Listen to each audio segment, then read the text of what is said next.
भगधूल जो मिल जाए।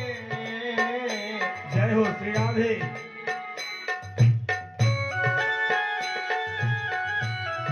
सभी ताली की सेवा करें। जय हो।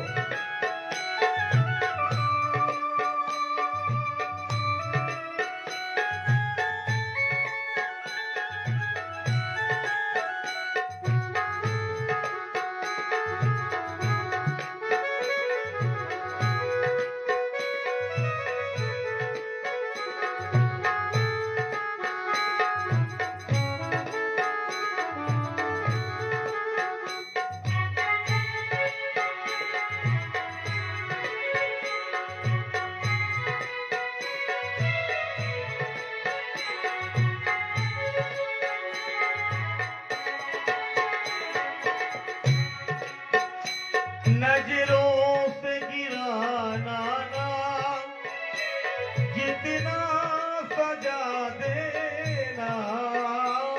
नजरों से गिराना ना, जितना सजा देना। नजरों से गिराना ना, चाहे जितनी सजा देना। नजरों से न गिराना ना, चाहे जितनी सजा देना। बोलছেন अरे प्यारे किशोरी जी,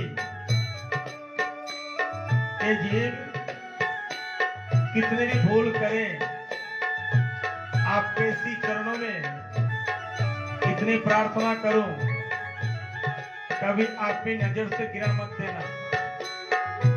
মানে বলছে কখনো নিজের নজর থেকে যেন দূরে সরিয়ে দিও না, তাহলে এর থেকে আর কলঙ্ক দুঃখ কিছু হতে পারে না। চাই তুমি যত সাজা আছে দাও, যত প্রকার শাস্তি আছে দাও, সব সইব, কিন্তু তোমার নজর থেকে জানো আমাকে সরিয়ে দিও না। তাই বলছেন नजरों से गिराना ना, चाहे जितनी सजा देना।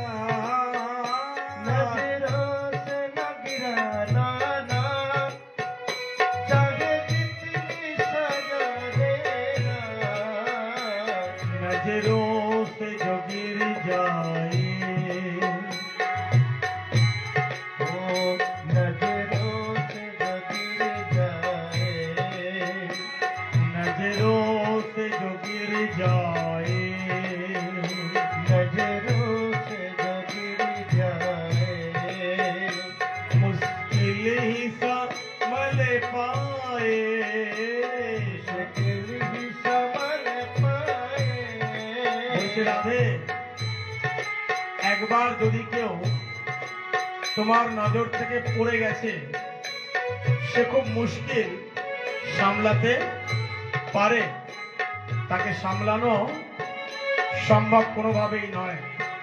তাই বলছেন नजरों से जो गिर जाए, नजरों से जो गिर जाए, मुश्किल ही संभल पाए। राधे तेरे चरणों की, श्यामा तेरे चरणों की, भगधूल जो मिल जाए। राधे तेरे चरणों की।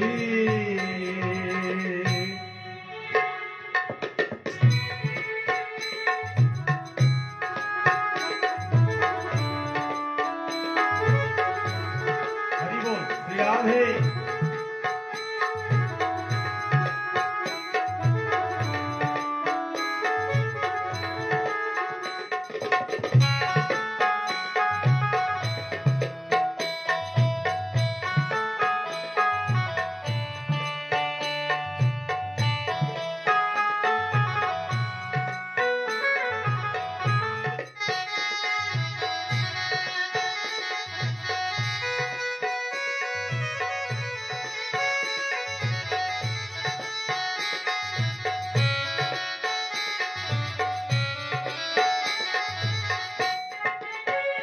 राधे इस जीवन की बस एक तमन्ना है।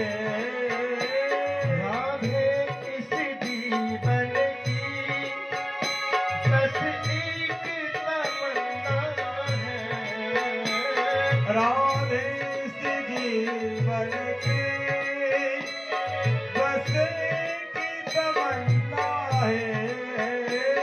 राधे जीवन की बस एक तमन्ना কি বলছে? है। राधे बस इसी जीवन का एक ही तमन्ना, तमन्ना माने चाह বা ইচ্ছা। বলছে রাধে আমার এই জীবনে একটাই ইচ্ছা, আর অন্য কোনো ইচ্ছা নেই। কি ইচ্ছা জানো রাধে? राधे इस जीवन की बस एक तमन्ना है।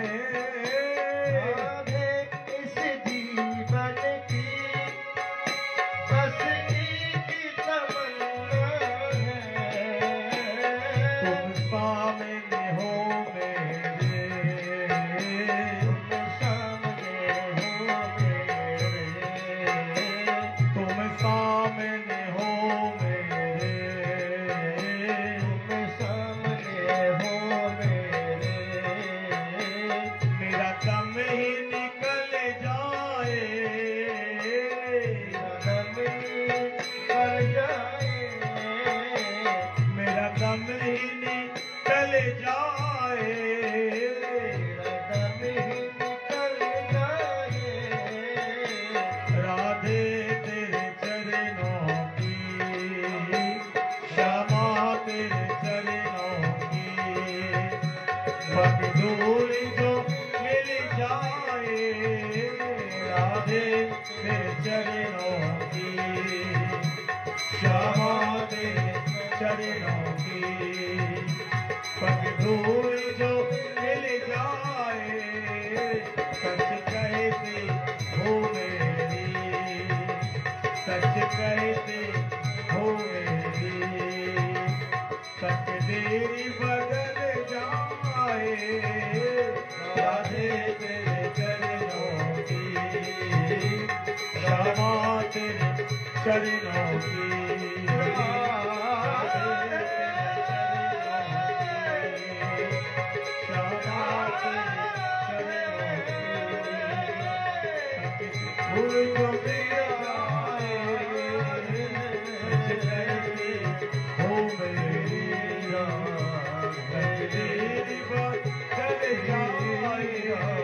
क्षमा, तेरे चरणों की।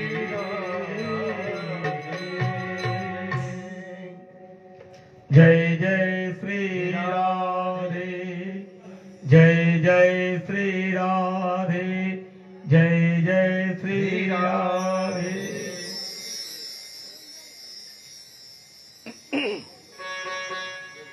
राधे तेरे चरणों की पग धूल जो मिल जाए।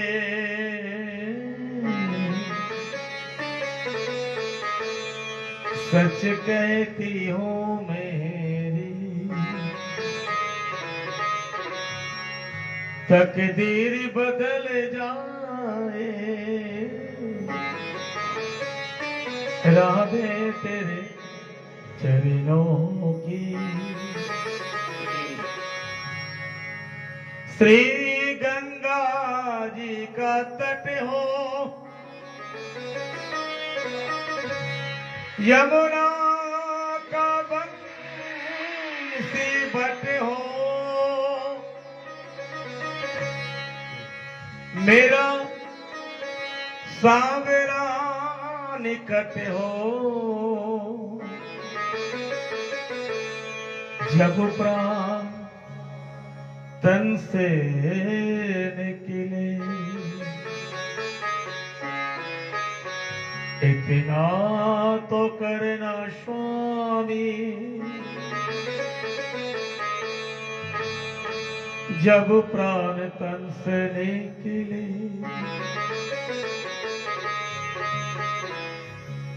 गोविंद तेरे नजरों के सामने मेरा प्राण निकल जाए।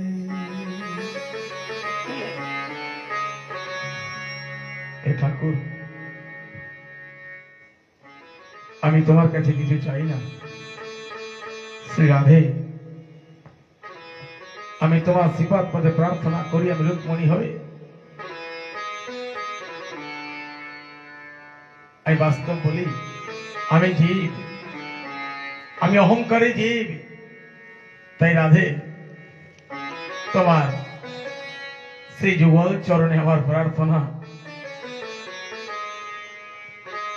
একটু অনেক নয়, একটু বিন্দু মাত্র কৃপা করো, যেন তোমার মতো মূর্ছিত হয়ে হা কৃষ্ণ বলে দোলায় গড়াগড়ি খেতে পারি। কেন জানো? আমি এতদিন অজ্ঞানী ছিলাম। যখন বৃন্দাবনে এসে তোমার দর্শন পেলাম, আমি প্রকৃত জ্ঞান তো অনেকই দূরের কথা, প্রকৃত সে ভাবেন বিন্দু মাত্র আমি বুঝতে পারলাম যে সত্যি ভাব কাকে বলে। তাই একদিন শ্রীধাম বৃন্দাবনে একজন বৈষ্ণব বৃদ্ধ বাবাজি মহারাজ, তার প্রতিদিন নিত্যকর্ম ছিল তিনি যমুনায় স্নান করতেন, আর অজস্র ক্ষুধা লাগলে তিনি কোন ব্রজবাসীর দুয়ার থেকে এক মুষ্টি মাদুকরি করে তিনি গ্রহণ করতেন। কিন্তু ভগবানের এমন লীলা দেখো, তার প্রতিদিন তার ভজন ছিল, তার জপ তপ পাঠ পূজা যাই কিছু বলো না কেন,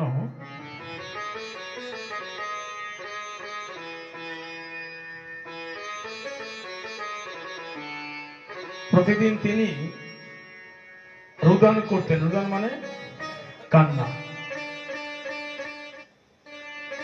এটাই তার ভজন, এটাই তার সাধন, এটাই তার সবকিছু। উচ্চস্বরে কাঁদছেন, কোন উচ্চারণ নয়, কারণ নাম ধরে কাঁদছেন রাধে রাধে বলে, কৃষ্ণ কৃষ্ণ বলে। একটু পাশে বসো, তোমাকে বলছি, এই পাশটা সরে বসো, মধ্যেখানটা বসলে লোকের অসুবিধা, যাতায়াত করতে হয়, একটু বোঝা উচিত তোমার। ফটকানি বসলে হয়, মানুষ যাতায়াত করবে, চেপে বসো। তোমাকে বলছি, তোমাকে পাশে সরে বসো।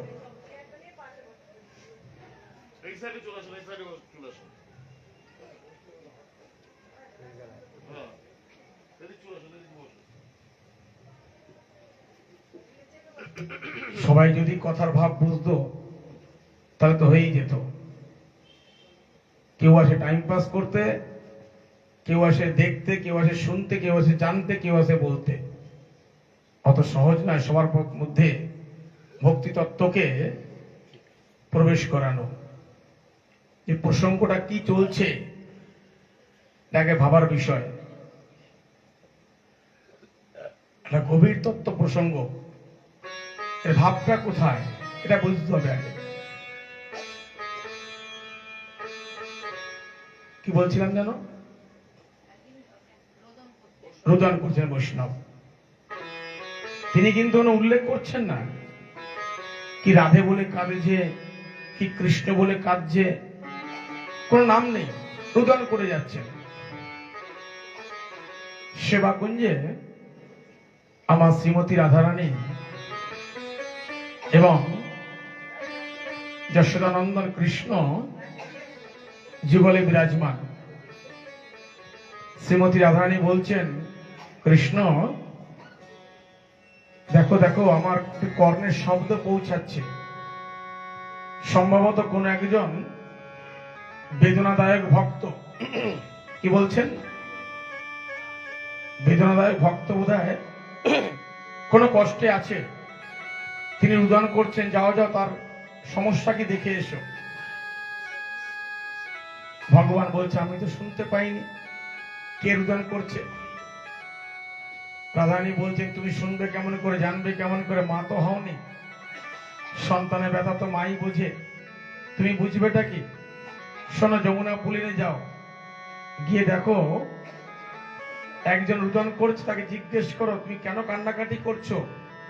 দেখো বৃন্দাবনে কান্নাকাটি করতে নেই, এটা দুঃখের ভূমি নয়, এটা তো আনন্দের ভূমি।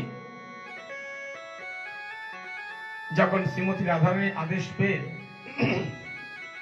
ভগবান আসলেন, সেই ভক্তের সম্মুখে এসে তাকে ভক্ত নেত্র বন্ধ করে রুদন করছেন। আশ্চর্য ব্যাপার, কোনো নাম নেই, কোনো ভাবনা নেই, কিভাবে কাঁদছে, কারণটা কি? ভগবান বলছেন ও বাবা, ও বাবা, তুমি কাঁদছো কেন? তোমার সমস্যা কি? দেখো দেখো, তুমি যার জন্য কাঁদছো আমি তোমার সম্মুখে উপস্থিত, আমাকে তুমি প্রাণ ভরে দর্শন করো, তুমি কেঁদো না। কে বলছেন কথা? স্বয়ং ভগবান। ভগবান বলছেন আরে বাবা, যেভাবে কান্নাকাটি করছিলেন তার থেকে আরো অধিক তার তেজ বেড়ে গেল, মানে কান্নার স্বর বেড়ে গেল। ভগবান বলছে বাবা, তোমাকে উচ্চস্বরে কাঁদতে আমি বলিনি, আমি বলছি তোমার সমস্যাটা কি তুমি আমাকে বলো, আমি তোমার সমস্যার সমাধান করব, তুমি কাঁদছো কেন? মানে ভগবান বলছে না তার কান্নার মিটার বাড়ছে। ভগবান হেরে গেলেন, জবাব দিতে পারলেন না, ফিরে গেলেন সেবাকুঞ্জে। ফিরে যাওয়ার পরে শ্রীমতী রাধারানী আদেশ করলেন, কৃষ্ণ কিছু ব্যবস্থা করলে? সে আধে গো, এই যেন কেমন ভক্ত, বোঝাবো তাই বলে কেন? আমি অনেক ভাবে বিনম্র প্রার্থনা করলাম, বাবা কাঁদছো কেন, তোমার সমস্যাটা কি? উনি কোনো কিছু না জেনে না শুনে আরো চিৎকার করে কান্না শুরু করলেন। তাই আমার পক্ষে সম্ভব হলো না, তাকে আমি সান্ত্বনা দেব, বুঝিয়ে আসবো। তুমি যাও, এটা তোমারই ব্যাপার, তুমি করতে পারবে। এই কথা ভেবে শ্রীমতী রাধারানী আবার পুনরায় গেলেন, গিয়ে দেখি একই অবস্থা। এইবার আমার কিশোরীজি বাবাকে প্রশ্ন করছেন, বাবা, ও বাবা, তুমি কাঁদছো কেন? দেখো এটা চিন্ময় ভূমি, অলৌকিক ভূমি, আনন্দের ভূমি, প্রেমের ভূমি। এই শ্রীধাম বৃন্দাবনে কখনো কাঁদতেনি, কেন জানো? এখানে সদা সর্বদা ভক্তি মহারানী নৃত্য করেন। আরে বৃন্দাবন তো আনন্দ করতে এসেছো, কাঁদবে কেন? বৃন্দাবন তো কান্নার ভূমি নয়, এখানে কেবল জপ করো রাধে রাধে রাধে, বাস, আর কিছু না। তো বাবা তোমার অভাব কিসে, আমাকে খুলে বলো। রাধারানী যতবার বলছেন তত বাবার কান্নার স্বর কিন্তু আরো বেড়ে গেল। মানে ভগবান কৃষ্ণ আসার পরে কান্নার যে গতিবেগ ছিল, শ্রীমতী রাধারানী আসার পরে তার কণ্ঠ শোনার পরে কান্না গতিবেগ তেজ আরো বেড়ে গেল। এমনকি শ্রীমতী রাধারানী বলছেন, কিশোরীজি বাবা তুমি একটু নেত্র খুলে দর্শন করো আমাকে, আমি এসেছি, তোমার অভাব সব মিটবে। তিনি কিন্তু নেত্র খোলেননি। শেষে কিশোরীজি বলছেন, বাবা তুমি যদি কান্নাকাটি করো তাহলে আমার কলঙ্ক হবে, কেন জানো? আমার এই ধামে, আমার এই ভূমিতে যদি কান্নাকাটি অভাব কারো থেকে থাকে, আমি তার জন্য আছি, তুমি বলো কি প্রয়োজন তোমার। অন্তিম ওই বাবা বলছেন নেত্র বন্ধ করে, কিশোরীজি আমি তোমার দর্শন পাবো, আমি সেই অভাব নিয়ে কিন্তু কাঁদছি না, তুমি যাকে পাঠিয়েছিলে আমি তার কৃপা পাবো বলে সেই অভাবে কাজী তাও নয়। আমি তোমার দর্শনও চাইনি, যে দর্শন চাইছি বলে কাজী ভুল না। আমি তোমার দর্শন চাইনি, তোমার দয়া চাইনি, তোমার কৃপা চাইনি, তোমার আশীর্বাদও চাইনি। তাহলে বাবা কার্য কেন? বলে শোনো, আমি কাজী কেন জানো? আমি এই ভাব নিয়ে কাজী, আমি এই ভাব নিয়ে কাজী। ও রাধে, তোমরা সর্বদা যুগলেই দর্শন দাও, যুগলে থাকো, তো আমি কিভাবে কাজী জানো? এই মনোভাব নিয়ে কাজী।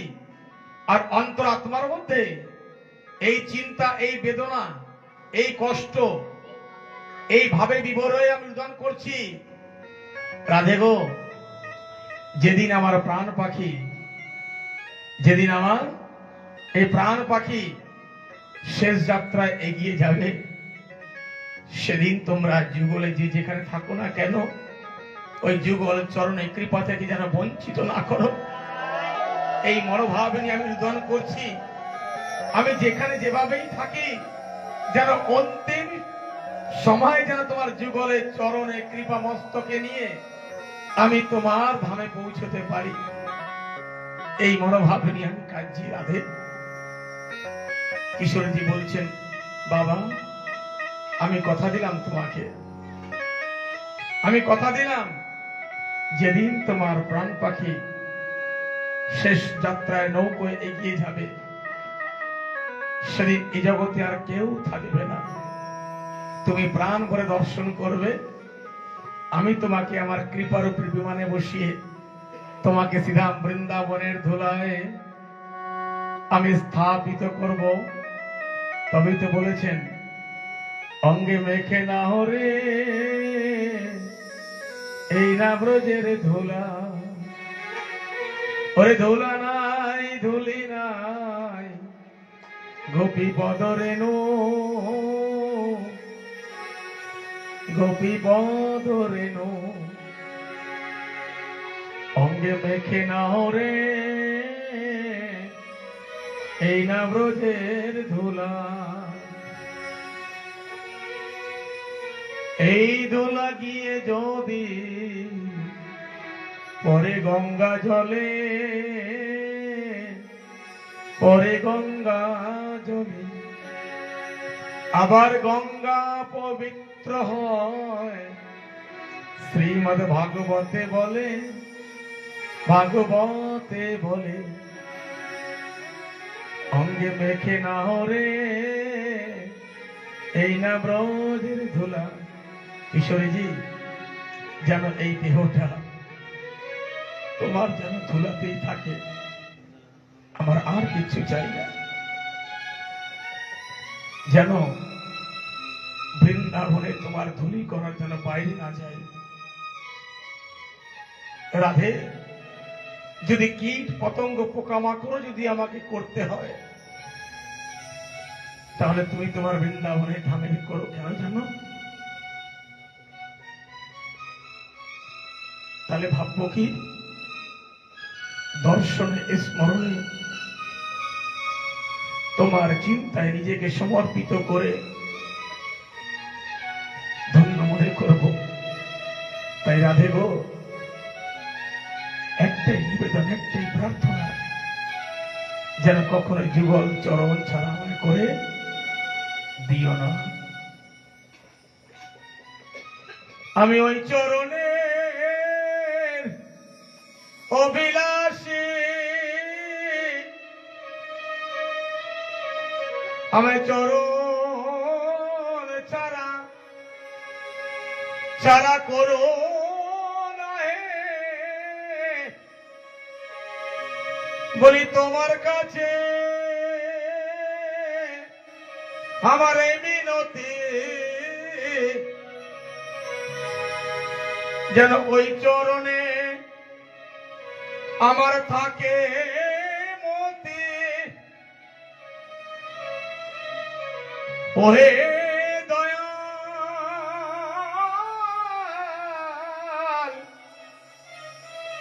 ওরে দয়াল,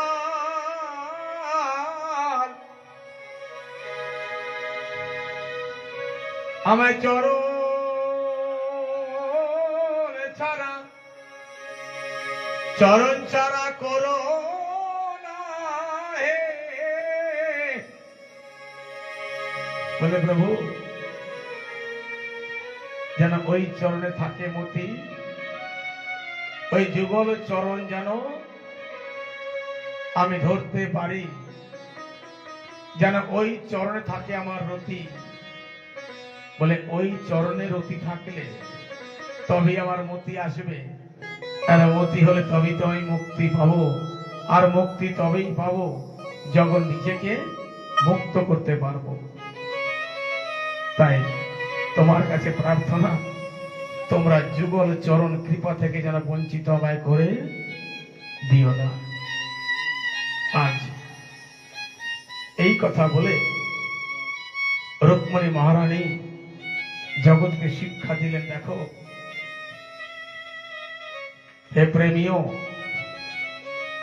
যদি একবার কোন প্রকারে ভুল করেও যদি একবার সিধাম বৃন্দাবনে এসে আমার কিশোরীজির চরণে একবার সমর্পণ করতে পেরেছো নিজেকে, তাহলে মনে করবে তোমার এক জন্ম নয়, তোমার কত জন্ম ধন্য, কত জন্ম ধন্য তোমার। তুমি কিশোরীজির চরণে স্থান পেয়েছো, তোমাকে আর কোন চরণে যেতে হবে না, আর কোথাও তোমাকে ভটকাতে হবে না, আর কোথাও তোমাকে যাওয়ার প্রয়োজন পড়বে না। তার কারণ আমার কিশোরীজি যে বড় দয়ালু, বড় কৃপালু, তিনি সর্বদা চায় ভক্ত তোমার আমার তোমরা সকলে আমার ধামে আসো, আমার চরণে আসো, আমার কাছে আসো। তার কারণ আমার শ্রীমতী রাধারানী সর্বশক্তিমান। একবার রাধে নাম জপ করলে, শ্রী রাধে একবার জপ করলে, আহা কত আনন্দ। রাধে মানে আমি সকল জায়গা থেকে হেরে এসে আমি তোমাকে করছি ধরার জন্য। রাধা বলে ভাই, রাধাকে ভজতে গেলে তোমার জীবনে আসবে বহু প্রকার বাধা,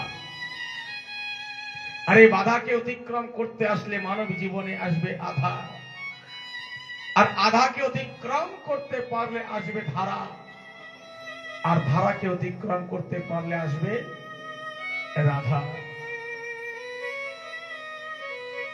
मेरे तो आधार राधा रानी के चरणार बिंद, मेरे तो आधार श्री राधा जी के चरणार बिंद। मुझे और नहीं आश तुमसे, आधार इतना करो मुझे तुम्हारी चरणों में। বলে আমার আর কিছু চাই না, আমার আধার তো মানে অর্থাৎ শেষ, সমাপ্তি কোথায়? বলে আমার সমাপ্তি, আমার শুরু সবই তুমি কিশোরীজি। খুব জোর দিয়ে কথাটা বলছি, মাথায় রেখে দিও। চলতে ফিরতে শুতে খেতে পড়তে সর্বদা রাধে রাধে রাধে রাধে জপ করো। জোর দিয়ে বলছে ভাগবত সম্মুখে রেখে তোমার চলার পথে জীবনে কোনো বাধা আসবে না, কোনো বিপদ হবে না, কোনো অমঙ্গল হতে পারে না। কেন? রাধা নামে এত শক্তি। রাধা রাধা রটতে হি भव बाधा मिट जाए, जो राधा जी के शरण में आवे बाको बेड़ा पार हो जाए। বলছে ভাই, রাধা জপ করলে একবার যদি সঠিকভাবে আমার কিশোরীকে স্মরণ করতে পেরেছ, ভেবে দেখো তোমার বহু প্রকার বিপদ থেকে তুমি মুক্তি পাবে। কেন? তিনি এত বড় শক্তি, তার মধ্যে, তার নামের মধ্যে এত বড় শক্তি। তাই কি বলছেন, শ্রী রাধে তোমার ভাগিনী कौन तपस्या की तीनों लोक तारे ने तारे जो तेरे अधीन।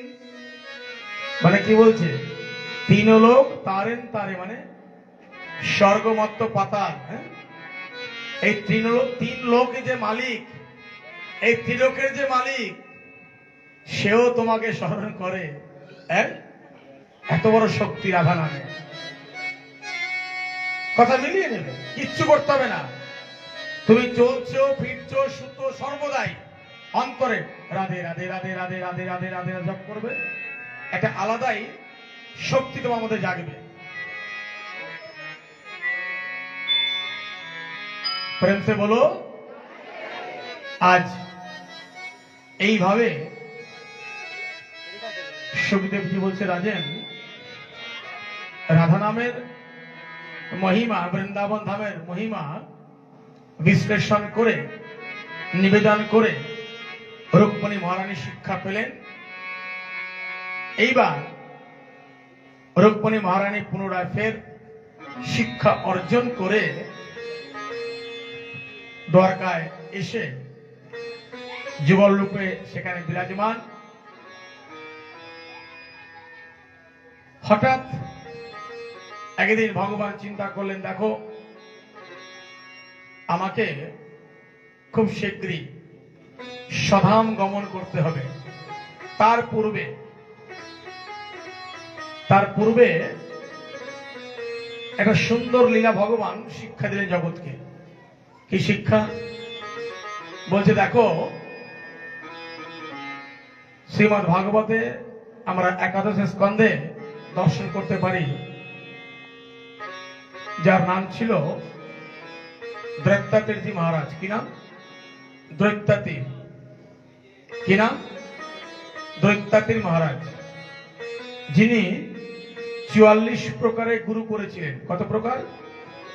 44 প্রকার। এবং এই যে 44 প্রকারের গুরু তিনি করেছিলেন, গুরু শিক্ষা অর্জন করেছিলেন। যেমন কথায় বলে যে শিক্ষার কোনো শেষ নেই, ঠিক তদ্রূপ গুরু দৈত্যাতীর্থী মহারাজ তিনি 44 প্রকারের গুরু করলেন। কিভাবে? বলছে, পৃথিবীকে গুরু করেছেন, দুব বা ঘাসকে গুরু করেছেন, বৃক্ষকে গুরু করেছেন, বৃক্ষের ছায়াকে গুরু করেছেন, বৃক্ষের পাতাকে গুরু করেছেন, আকাশকে গুরু করেছে, বাতাসকে গুরু করেছে, বায়ুকে যে ধোয়া তাকে গুরু করেছেন, জলকে গুরু করেছে, এবং অন্তিম একটি কুমারী কন্যাকে গুরু করলেন। বলে কেন? অন্তিম যে কুমারী কন্যাকে গুরু বরণ করলেন, তাকে শ্রদ্ধা করলেন গুরু রূপে। কেন?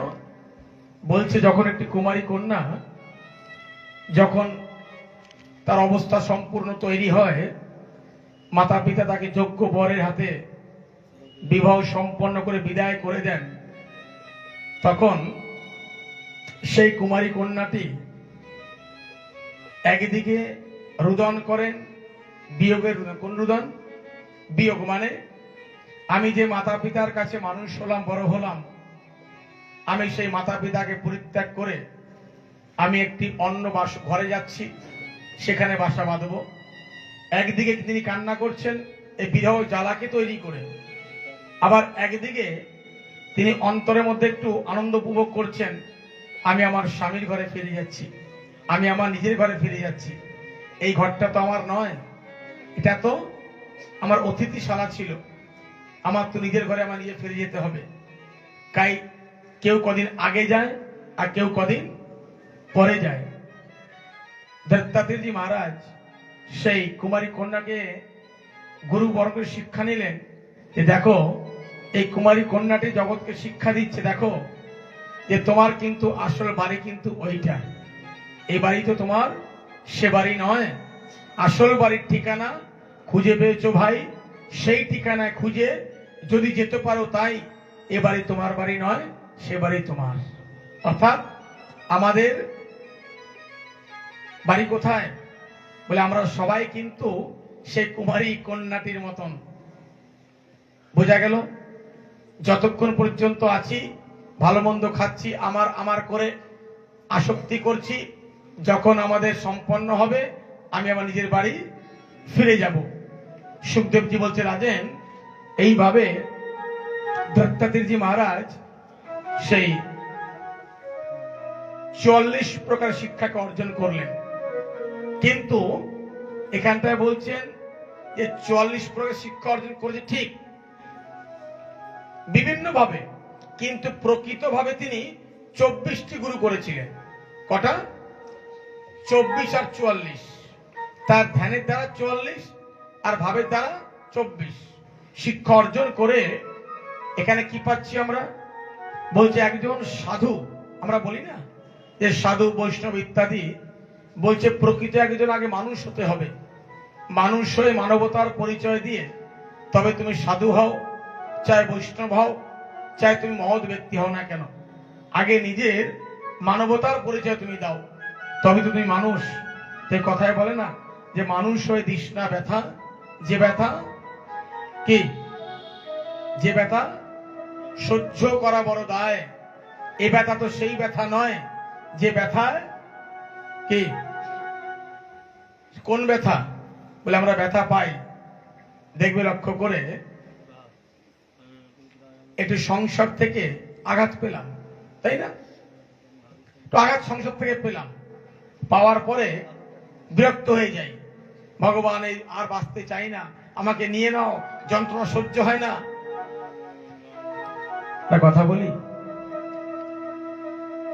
ভগবান বলছেন যখন আমি তোমাকে আমার নিজের করে নেব না, মানে আমি যখন আমার নিজের তোমাকে করে নেব, তখন তোমাকে জগতের মাঝে আর এই জঞ্জালের মধ্যে রাখবো না। তাই আমি যদি মনে করি তোমাকে আমার আপন করব বা তোমাকে হওয়ার ইচ্ছা আছে, তাহলে ভাবতে হবে যে যে করে আমার আশ তার করি সর্বনাশ, তবু ছাড়ে না আমার পাশ, তারে করি দাসের দাস। ভগবান তোমাকে বহু প্রকার ব্যাধি দেবেন, ভগবান তোমাকে বহু প্রকার রোগগ্রস্ত করবেন, ভগবান তোমাকে বহু প্রকার বাধা সৃষ্টি করবেন, ভগবান তোমাকে বহুভাবে যন্ত্রণা দেবেন। কারণটা কি? কারণ একটাই, ভগবান বলছে আমি যে তোমাকে ভালোবাসি, আমি তোমাকে ভালোবাসি, আমি চাই যে তোমার আমার যে ভালোবাসা তার মধ্যে দ্বিতীয় কোনো ব্যক্তি হস্তক্ষেপ করতে না পারে। প্রেম সে বলো। আজ 24 গুরুর কথা শ্রবণ করে এইবার সুখদেবজি বলতে, দেখো রাজেন, এটা পূর্বের স্মৃতি তোমাকে আমি উল্লেখ করিয়ে দেই। কি স্মৃতি? বলছে কখনো কারুর ভাগেরটা, ভাগের মানে ভাগ তো বোঝো, যে কখনো কারো হিস্সা ভাগেরটা কখনো গ্রহণ করতে নেই। যেমন আগেকার নিয়ম ছিল, যদি কোনো ব্রাহ্মণ ব্যক্তিকে দিয়ে তার বাড়িতে, যজমানের বাড়িতে কোনো শুভ কোনো কর্ম করাতে হতো, তাহলে নিয়ম ছিল সেই যা প্রাপ্য বিপ্রদের ব্রাহ্মণের সকল কি তোমাকে তার বাড়িতে দিয়ে আসতে হতো, এটা নিয়ম, তার ভাগেরটা সেটা। কিন্তু অনেক মানুষ কি চিন্তা করে, আমি তো দান দিয়ে দিয়েছি, যদি আবার নিয়ে নেওয়া যায়। বলছে দান দিয়ে দেওয়ার পরে তুমি যদি সেই দানকে আবার ফিরিয়ে নাও, তাই দান দিয়ে যেটুকু তুমি পুণ্য লাভ করেছিলে, দান দিয়ে তুমি যেটুকু পুণ্য লাভ করেছিলে, তার থেকে অধিক বেশি তুমি অপরাধী হলে। তাই কখনো দান দিয়ে সেই দানকে আমি রেখে দেব, আপনাকে তার বিনিময়ে মূল্য দিয়ে দেব, এটা অপরাধ। তাই সেই দানের কোনো মূল্য থাকে না। এবং দ্বিতীয়ত বলছে, যার যেটা প্রাপ্য তাকে সে প্রাপ্য তোমায় দিতেই হবে। তুমি যদি মনে করো সে প্রাপ্যে ভাগ বসাবো, তাহলে অনেক বড় ভুল করছো। এবং শাস্ত্রকার বলছেন, বিশেষ করে গুরু ব্রাহ্মণ এবং যারা ক্ষৌর কার্য করেন, মাথায় রাখবে একটা জিনিস, কখনো কারো ঋণ তো রাখতে নেই, তথাপিও ব্রাহ্মণ ক্ষৌর কার্য যারা করেন এনাদের এবং নাও বা এই যারা ধোপার কাজ করেন এই সমস্ত কোনো ব্যক্তিদের ঋণ কখনো রাখতে নেই। তাহলে এই ঋণ তোমার চক্রবর্তী সুদ হয়ে তোমার কিন্তু শোধ করতে হবে। আমরা অনেকে ফাঁকি দেই। কি ফাঁকি দেই? আরে যদি কারোর ফাঁকে চলে যাওয়া যায়, অনেকে তীর্থে যায়, তীর্থ ভ্রমণ করতে যায়। শাস্ত্রকার বলছেন যে তীর্থে যাওয়ার পরে তোমার উচিত যেন তোমার একটি টাকাও তোমার কেউ ভাগিদার না হয়। অর্থাৎ তুমি তীর্থ করতে গেছো, তোমাকে সে 1 টাকা দিয়ে সহযোগিতা করলো, ভাববে তোমার সব পূর্ণ সেই ভোগ করলো। এখন প্রশ্ন যে একেবারে নিরুপায়, যার কোনো পরিস্থিতি নেই, সেখান থেকে বাজার যাবে, তাতে তার সমস্যা, একবেলা তার ঠিকমতো জোটে না, এরম ব্যক্তিকে সহযোগিতা করার কোনো অপরাধ নেই। কিন্তু যদি তোমাকে ভগবান সেই ক্ষমতা দিয়ে থাকে, তুমি সেখানে চালাকি করতে যাও, তাহলে সেই ধন, সেই অর্থ, সেই বৈভব, সেই সম্পত্তি তুমি কখনো ভোগ করতে পারবে না। তার কারণ এই জন্যই বলেছেন যে দিয়ে ধন বুঝে মন কেড়ে নিতে কতক্ষণ। প্রেম সে বলো।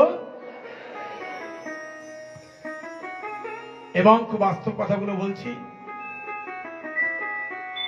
আজকে এই সাপ্তাহিক অনুষ্ঠানে বিশ্রাম দিবস একটু 2 মিনিট সময় নিয়ে বলে দিই।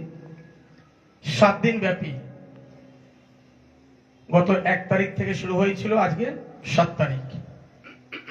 আজকে বিশ্রাম দিবস, এবং এই বিশ্রাম দিবস সম্পন্ন হলে আগামীকাল এইখানেই সুন্দর হবন ক্রিয়া কর্মাদি হবে। হবন মানে বুঝতে পারছো তো? যজ্ঞ। এবং যদি কোনো ব্যক্তি, অনেকে জিজ্ঞেস করেছেন আজকে আমাকে, গতকালও জিজ্ঞেস করেছিলেন যে আমরা যজ্ঞে আসতে পারবো কিনা। যদি কেউ মনে করো যে আগামীকাল এখানে যে হোম কর্ম ইত্যাদি হবে, যজ্ঞ,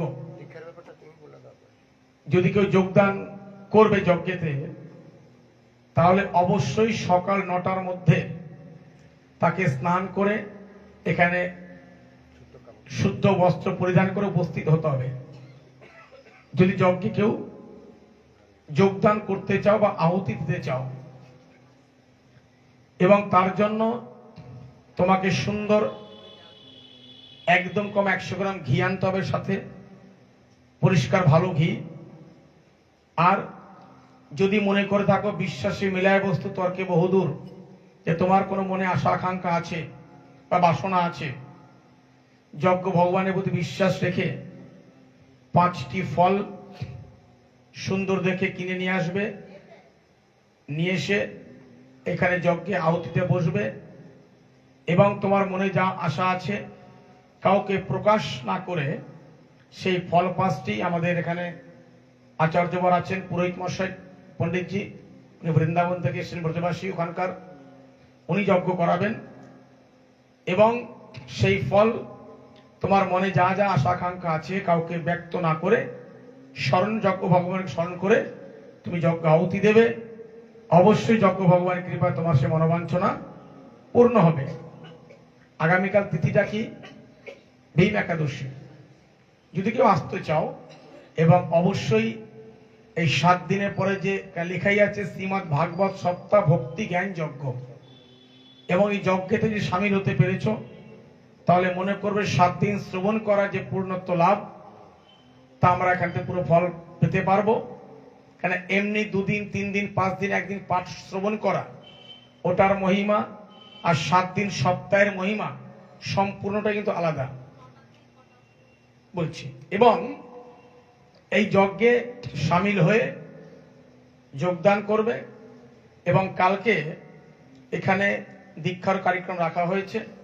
সকাল 10টা থেকে এখানে দীক্ষার অনুষ্ঠান চলবে, এদিকে যজ্ঞ চলবে, দীক্ষাও হবে। বেশ কিছু ভক্ত বলেছেন আগামীকাল দীক্ষা গ্রহণ করবেন, যদি ভগবান কৃপা করেন তবে। এবং কালকে যারা যারা আসবে এখানে, আমি আবার জোর দিয়ে বলছি, কালকে যারা যারাই আসবে তারা অবশ্যই এটাই ভাববে, এখানে যজ্ঞ করার পরে কালকে ভীম একাদশী, এখানে সবার জন্য যারা আসবে সকলের জন্য ফলাহারের ব্যবস্থা করা হয়েছে। সকলের জন্য যারাই আসবেন, সকলে যজ্ঞ সম্পন্ন হলে পূর্ণাহুতি হবে। পূর্ণাহুতি হওয়ার পরে সকলের জন্য ফলাহারের ব্যবস্থা করা হয়েছে।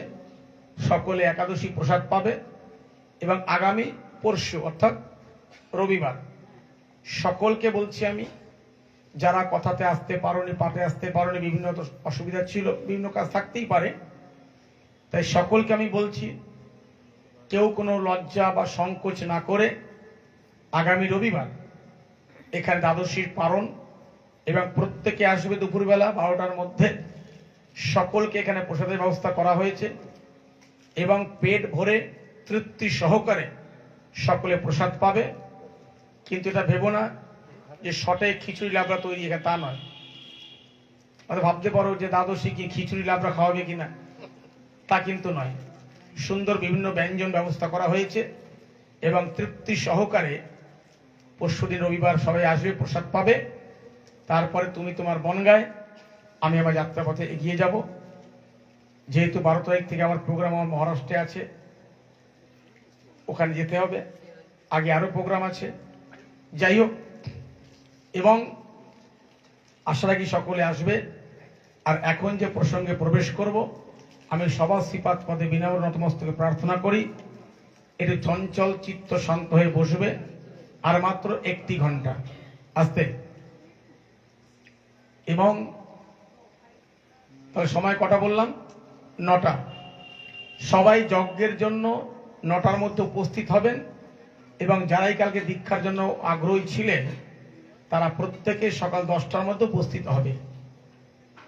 এবং আমি আবার বলছি, গতকালও বলেছিলাম, দীক্ষা নিতে গেলে যারা নেবেন, অনেকে জিজ্ঞেস করেছে, অনেকে জানেন না, আবার বলে দেই, একজনের জন্য একটি পান, একটা সুপরি, একটা হর্তকি, একটা পৈতে, এইটা হলো সামগ্রী লাগবে। বোঝা গেল? একটা পান, একটা হর্তকি, একটা পৈতে, একটা সুপরি, এটা দীক্ষার জন্য লাগবে। যদি 5 জন নেয়, 5 জনের একই বস্তু লাগবে, আর 4 জন একই বস্তু লাগবে। এবার আসলো ধুতি শাড়ির ব্যাপারে। যদি তোমার বাড়িতে ধুতি থেকে থাকে পুরুষের, নতুন ধুতি, তাহলে সেটা নিয়ে আসতে পারো, সেটা পরে দীক্ষা নিবে। যদি না থাকে, পরিস্থিতি সামর্থ্য না থাকে, যদি ঘরে ধুতি থাকে পুরানো ধোয়া, তাতেও হবে। যদি তাও না থাকে, তাহলে আমার কাছে আছে, কোনো চাপ নেই, কোনো টেনশন নেই, তুলসীমালা আনতে হবে না, এখানে থাকে। আর যদি সম্ভব হয় তাহলে 5টা গোটা ফল আনতে পারো, যে কোনো 5টা গোটা ফল, শাকালু বাদ দিয়ে, ওটা মূল তো, ওটা যেহেতু মাটির নিচে ওটা ফল বলে ধরা হয় না। ওই ফল 5টি দীক্ষার পরে গৌমাতাকে সেবা করিয়ে দেওয়া হয়। এটা হলো দীক্ষার বিধান, নিয়ম। বাকি আগে হরি ইচ্ছা। প্রেম সে বলো। তাহলে সময় মনে থাকবে, কালকে আর পরশু ওটা বলা যাবে না, ওটা বলা যায় না কখনো। মোটামুটি 1টা বাজবে। কেন? দেখো, যজ্ঞ তো নয়, যজ্ঞের পূর্বে অনেক, প্রথমে পূজা আছে, ভেতরে পূজা হবে, পূজার পরে যজ্ঞের শুরু করতে পারবে না।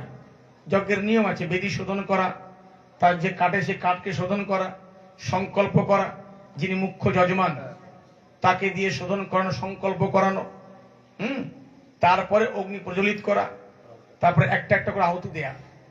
এটা নয় যে শুরু করলাম হয়ে গেল, অধৈর্য কিন্তু হবে না। যার ফলে কালকে আবার বলছি, ভীম একাদশী যজ্ঞেতে যোগদান করে এখানে পুণ্য তো লাভ করো, আর প্রসাদের ব্যবস্থা করা হয়েছে ফলাহারের, সেটাও পেয়ে যাও। আর আগামী পরশু বলাই থাকলো। আর কালকে এখান থেকেই যজ্ঞের পরে এখান থেকে 7 দিন ভাগবত শ্রবণ করলে তার আশীর্বাদ ভাগবত ভগবানের, সেটা প্রত্যেকে দিয়ে দেওয়া হবে। প্রেম সে বলো। হ্যাঁ, 9টা স্নান করে 9টার মধ্যে পৌঁছাবে। বোঝা গেল? যদি প্যাঞ্জামা পরে আসো তাতেও কোনো অপরাধ নেই যজ্ঞের জন্য, চুড়িদার পাঞ্জাবি পরে আসলে কোনো অপরাধ নেই যজ্ঞের জন্য।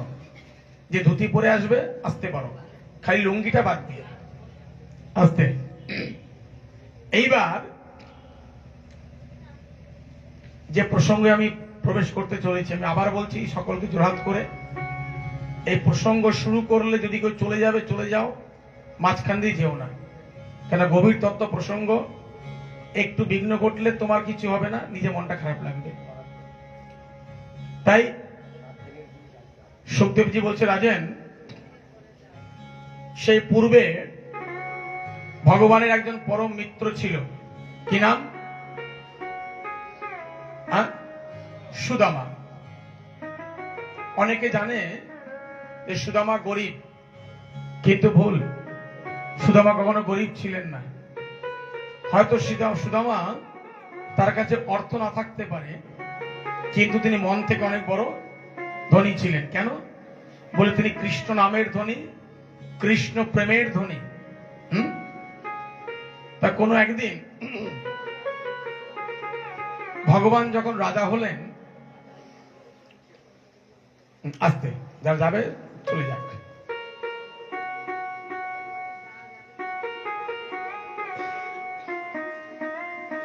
কি বলছে যে ভগবান এখন রাজা হয়েছে, ব্রজের নন্দন শ্যামা শ্যাম সুন্দর এখন দ্বারকার রাজা। তার পরম মিত্র সুদামা, সুদামার স্ত্রীর নাম কি? সুশীলা। তার সুদামাজির গৃহে ভাবো 30 দিনের মধ্যে 30 দিনই একাদশী চলে, মানে প্রায় অনাহার। অর্থাৎ এক মুষ্টি তিনি যে ক্ষুধা নিবারণ করার জন্য ব্যবস্থা করবেন বা করতেন, সেই পরিস্থিতি তার ছিল না।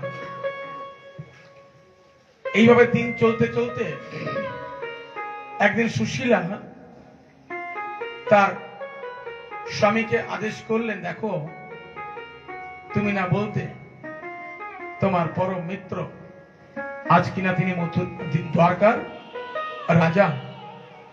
তো যদি কোন রাজার বন্ধু দিন দরিদ্র হয়, নিশ্চয়ই সেই রাজা তাকে সহযোগিতা করে, যদি জানতে পারে বা শুনতে পারে।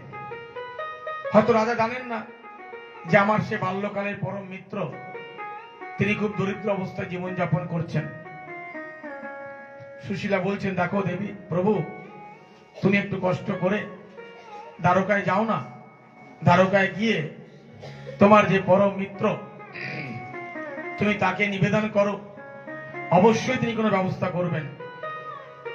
সুদামাজি বলছে, দেখো সুশীলা, আমি দ্বারকায় যেতে পারি ঠিক, কিন্তু যাব কেমন করে? আমার যে চলার শক্তি নেই, আমার সে স্পর্ধা নেই, সেই সাহস আমার নেই। কিন্তু সুশীলা, আমি গরিব তো নই, আমি গরিব না, আমি ধনী। কেন জানো? এই জগতে আমার থেকে বড় সুখী আর কেউ নেই। কেন? আমি কৃষ্ণ ধনের ধনী, কৃষ্ণ প্রেমের ধনী, কৃষ্ণ নামের ধনী। হ্যাঁ, তো আমার থেকে বড় ধনী এই জগতে আর কি আছে সুশীলা? ঠিক আছে, তুমি যখন বলছো যে আমাকে যেতে হবে, শোনো সুশীলা, আমি দ্বারকা যেতে পারি, কিন্তু শর্ত একটা, কি জানো? আমি কখনো কৃষ্ণকে গিয়ে বলতে পারবো না যে আমি গরিব। রাজা পরীক্ষিত প্রশ্ন করছেন, প্রভু,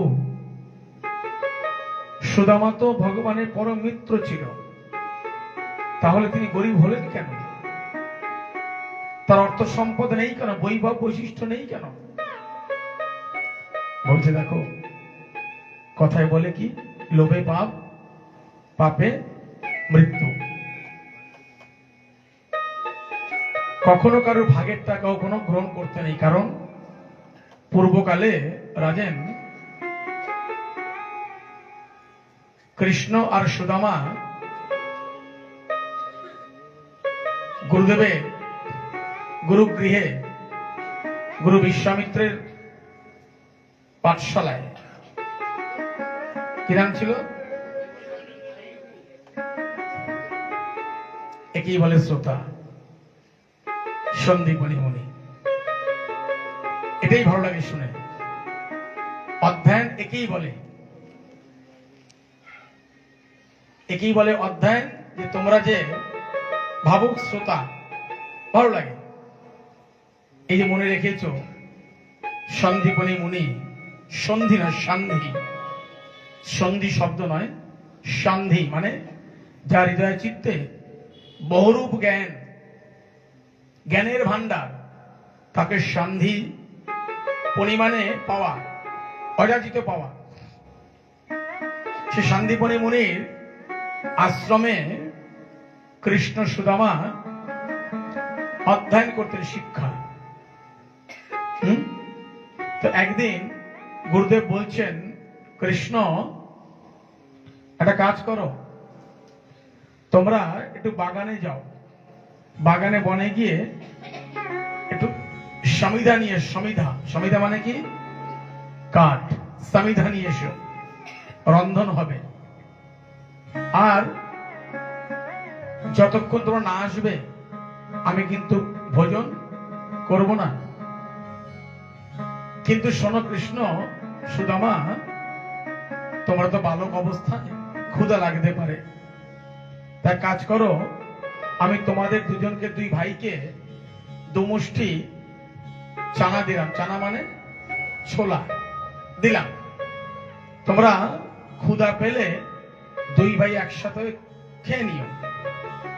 কিন্তু শোনো, তর্ক বিতর্ক করবে না, সুন্দরভাবে যাবে, ফিরে আসবে, বিলম্ব করবে না, সূর্য অস্ত্রের আগে ফিরে আসবে। দুই ভাইকে গুরুদেব দমুষ্টি চানা দিলেন, বনে পৌঁছালো। পৌঁছাবার পরে ভগবান বলছে, দাদা আমি তো ছোট ভাই, তুমি অপেক্ষা করো, আমি আগে কাঠ চয়ন করে নিয়ে আসি, মানে কাঠ তুলে বা ভেঙে নিয়ে আসি। ভগবান কৃষ্ণ গেলেন কাঠ আনতে, সুদামাজি বসে আছে। এবার সে চানার যে ভাগ, দুই ভাগ ছিল, সেটা রেখে গেছিলেন। ভগবান কাঠ কাটতে গেছেন, সুদামাজি একটু পেটুক ছিল, ক্ষুধা লেগেছে, নিজের ভাগেরটা নিজে খেয়ে নিয়েছে। এখন তাতে খিদা মেটেনি, ভগবানের যে ভাগটি ছিল সেটাও খেয়ে নিয়েছে। এবার স্বাভাবিক ব্যাপার, যদি খিদের সময় সে খাবার না পায় কষ্ট হবেই। ভগবান সূর্যের অস্ত্রের পূর্বে যখন সে কাঠ সমিধা নিয়ে ফিরলেন, দাদা খুব কষ্ট হয়েছে জানো তো, এত গভীর জঙ্গল, তুমি গেলে পারতে না আনতে। চলো দাদা, কোনো অসুবিধা নেই, তাই কাজ করি, আমরা আসো, সেই গুরুদেবের দেয়া যে দুমুষ্টি চানা আমরা দুই ভাই মিলে গ্রহণ করি, সেবা করে নিই, তারপরে চলো আমরা গুরুদেবের আশ্রমের উদ্দেশ্যে রওনা হই। সুদামাজি বলছেন, কৃষ্ণ তোকে বলার আমার কিছু নাই। মানে দাদা বের করো, যা দিয়েছিলেন গুরুদেব, কোথায় সেই চানা কোথায়? সুদামাজি নতমস্তক হয়ে বলছেন, কৃষ্ণ আমি তার সেবা করে নিয়েছি, গ্রহণ করে নিয়েছি। দাদা তুমি আমাকে ফেলে খেয়ে নিলে, তুমি না আমার দাদা, তুমি না আমার বড়, আমি তোমার ছোট ভাই, ঠিক আছে কোনো ব্যাপার নেই, তা আমার ভাগেরটা দাও, আমার ভাগেরটা কোথায়? সুদামাজি বলছেন, কৃষ্ণ ওটাও আমি নিয়ে নিয়েছি। বিধাতা মনে মনে চিন্তা করছে, দেখো এত লোভী, সামান্য একটু ছোলার প্রতি আসক্তি। ভগবান অন্তর্যামী বলছে, দাদা তুমি মনে কষ্ট পেও না, ঠিক আছে কোনো অসুবিধা নেই, চলো। ক্ষুধা একটু পেয়েছিল, রাস্তায় যেতে জল সরোবর পরে জল পান করে ক্ষুধা নিবারণ করে নেব। বিদ্যা শিক্ষা অধ্যয়ন করলেন, ধীরে ধীরে বড় হলেন, ভগবান দ্বারকায় পৌঁছে রাজা হলেন। আর সুদামাজি তিনি বিবাহ করে ভজনে তিনি ধনী হয়ে গেলেন, রাজা হয়ে গেলেন। রাজেন একটা সুন্দর শিক্ষা আমরা এখান থেকে পাই। যখন সুশীলা বলছেন, তুমি একটা কাজ করো, যাও গিয়ে তোমার পরম মিত্রকে বলো না তোমার যে দুর্দশা, এই দুর্দশা দেখলে বুঝতে পারবে তুমি গরিব, তোমাকে বলতে হবে না। সুদামাজি বলছে, সুশীলা, বিধাতার কাছে কেউ গরিব না, কেউ ধনী নয়, সবাই ধনী, সবাই গরিব। আমি তার কাছে যেতে পারবো না, আর যাবো কেমন করে? আমার তো কিছু নিয়ে যাওয়ার সামর্থ্য নেই, আমি খালি হাত যেতে পারবো না, খালি হাত যেতে পারবো না। সুশীলা বলছে, প্রভু একটা কাজ করি, আমি একটু নগরে গিয়ে কিছু ভিক্ষা করে নিয়ে আসি। সুদামাজি বলছেন, সুশীলা, ভিক্ষা করে আনতে পারো ঠিক, কিন্তু যদি বলেছ যে আমি গরিব, আমায় ভিক্ষা দাও, যদি এই উল্লেখ করে ভিক্ষা নিয়ে এসছো, আমি সে ভিক্ষা কিন্তু গ্রহণ করে নিয়ে যাব না, আমি বহন করব না। আর ভুল করে বলবেন আমি গরিব, আর ভুল করে বলবেন আমি অনাহারে আছি। তার কারণ কি জানো? আমার কৃষ্ণ নামের চিন্তনে আমার আহার, তৃষ্ণা, নিদ্রা সব পরিপূর্ণ হয়ে গেছে। সুশীলা শুধু আমাকে শান্ত দিয়ে, শান্ত করিয়ে চললেন নগরে। নগরে ভিক্ষায় বেরিয়েছি, নগরবাসী, ও ভাই, আমাকে এক মুষ্টি ভিক্ষা দেবে? আমি কথা দিচ্ছি, আমার পতিদেব দ্বারকায় যাবেন, দ্বারকা থেকে ফিরলে আমি তোমার ভিক্ষা তোমায় আবার পুনরায় ফিরিয়ে দেব। যখন কোন একটা পরিবারে গেলেন, সুশীলাজিকে দেখে দরজা বন্ধ করে দিলেন, ভিক্ষা দিলেন না।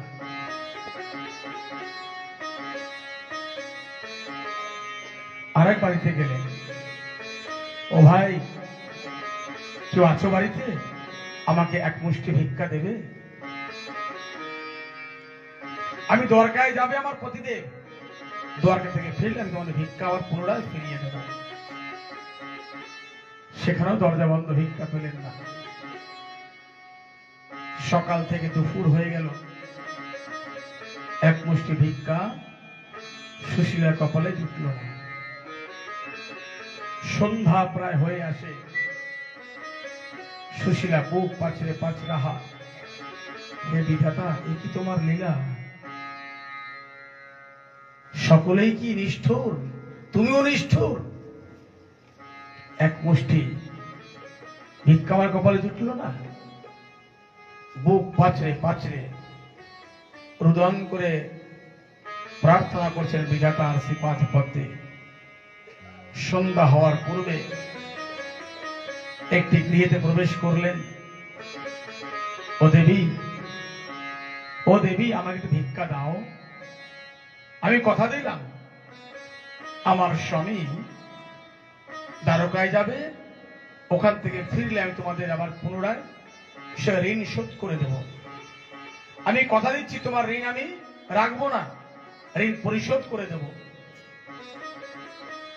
সন্ধ্যা হয় হয়, তিনটে পরিবার থেকে তিন মুষ্টি তিনি ভিক্ষা সংগ্রহ করলেন। নেবে কি সে ভিক্ষা? জায়গা তো নেই। শাড়ির পাল্লা একটু ছিঁড়ে টুকরো করে তার মধ্যে সেই তিন মুষ্টি নগরের ভিক্ষা, যে তন্দুর মানে চাল, সে চাল কোন চাল, কোন তন্দুর, যা দেখা যায় না চোখে, সেই নিয়ে এসে সুদামাজিকে দিলেন। প্রভু, তুমি নিয়ে যাও, কিন্তু শোনো, যত্ন সহকারে নিয়ে যাবে, রাস্তায় কিন্তু ভুল করে ফেলে দিও না, রেখে দিও না। এখন সুদামাজি বলছেন, সুশীলা, আমি যাব ঠিক, আমি যাব ঠিক, কিন্তু শোনো, আমি কিন্তু গিয়ে বলবো না আমি গরিব, না, আমি যাব কি উদ্দেশ্য নিয়ে? আমার মিত্রের সাথে সাক্ষাৎ করতে, দেখা করতে। সুদামাজি করলেন কি, সেই পট্টি বগলে দাবিয়ে নিয়ে হাতে একটা ছড়ি মানে লাঠি, ভেবে রাখো রোগা পাতলা শরীর, কোথায় যাবে জানে না, অর্থ করি নেই, লজ্জা নিবারণ করার জন্য বস্ত্রটুকু তার বসনে দেহিতে নেই। কৃষ্ণকে স্মরণ করে, কৃষ্ণ নামে মগ্ন হয়ে, কৃষ্ণকে ধ্যান করে চললেন দ্বারকার উদ্দেশ্যে। সুশীলা ঘরে বসে জপ করছেন, যেন আমার স্বামী দেবতা সঠিকভাবে পৌঁছে সাক্ষাৎ করে যেন এই দরিদ্রতা মিটিয়ে আসতে পারে। বিধাতা তুমি লক্ষ্য রেখো। সুদামাজি কৃষ্ণ নাম জপ করতে করতে, কৃষ্ণ কৃষ্ণ কৃষ্ণ কৃষ্ণ গুণগান গাইতে গাইতে এগিয়ে চললেন। भाई बता दी ना लंच क्या है सुदामा जी को, बोले क्या सुदामा जी को? কৃষ্ণ নাম জপ করতে করতে চললেন সুদামাজি। যাচ্ছে কোথায়? দ্বারকা।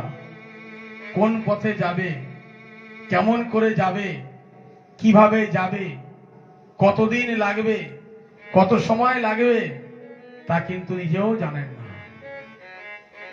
এবং দ্বারকা কোথায় জানে, দ্বারকা এটুকুই ব্যাস।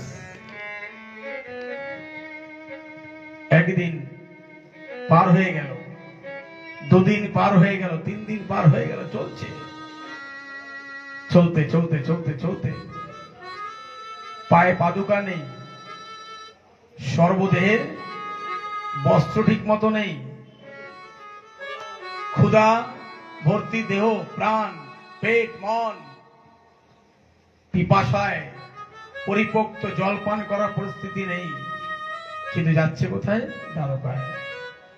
যেতে যেতে যেতে যেতে যখন শরীর আর চলে না, সন্ধ্যাবেলা মাঝপথে क्या है ला रहे हैं सुदामा जी? ঠাকুরজিকে বলো, মাঝপথে সুদামাজি চলছে কৃষ্ণ নাম জপ করতে করতে। কোথায় দ্বারকা, কোথায় যাব, দ্বারকা কোথায়, কোন জায়গায় জানেন না। জিজ্ঞেস করছে, ভাই ও ভাই একটু বলতে পারো দ্বারকা কোথায়? রাস্তায় যেতে যেতে পাচার খেয়ে পড়লে, ক্ষুধা পেটে, তার বোধগম্য নেই, এদিকে তাকায় ওদিকে তাকায়, দ্বারকা কোথায় না পেয়ে হঠাৎ সন্ধ্যাবেলা ওখানে বিশ্রাম করলেন, শুয়ে পড়লেন। আরে ভাই, আমার চলার শক্তি নেই, আমি চলতে পারি না, আমার শক্তি নেই। কৃষ্ণ, যে দয়া তোর হয় তুই আমাকে কৃপা করে নিয়ে যাস, আমি চলতে পারবো না। এই কথা ভেবে সুদামাজি রাত্রে বিশ্রাম করলেন। প্রাতকালীন হলো, আরে এ কোথায় আসলাম? সূর্য উদয় হলো। সুদামাজি বলছিলেন, নদী সরোবর দেখলাম, এই অলৌকিক কেমন বিচার, কেমন লীলা, কেমন খেলা। এই ভেবে সুদামাজি আবার পুনরায় টুকটুক টুকটুক করে রওনা হলেন দ্বারকার উদ্দেশ্যে। মাঝপথে যেতে যেতে কোন ব্যক্তিকে জিজ্ঞেস করছে, ভাই এখান থেকে দ্বারকা কত দূর? এখান থেকে ভাই রাখ, এই ভাই রাখ,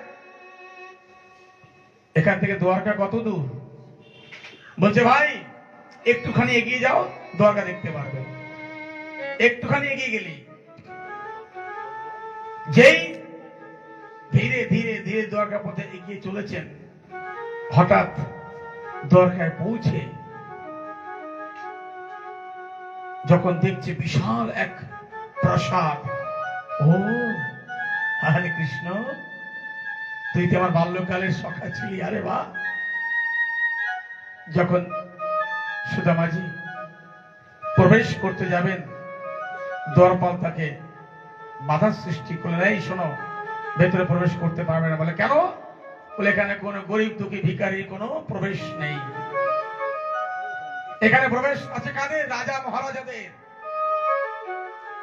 সুদামাজি বলছেন, ভাই এখানে আমার বন্ধু বসবাস করে, আমার মিত্র বসবাস করে, তিনি এখানকার রাজা। বলে কি নাম? কানুয়া। বলে এখানে কানুয়া টানুয়া বলতে কেউ কিছু নেই, এখানকার যিনি রাজা তার নাম হচ্ছে 1108 দ্বারকাধীশ কৃষ্ণচন্দ্র ভগবান। সুদামাজি বলছে, বাহ, ও ভাই একটা কাজ করো না, তুমি ওই তোমার রাজাকে গিয়ে বলো আমি তো নাম জানি না, আমি কানুয়া বলে চিনতাম, আমি কানুয়া বলে জানতাম, তা কানুয়া বলে ডাকি আমি।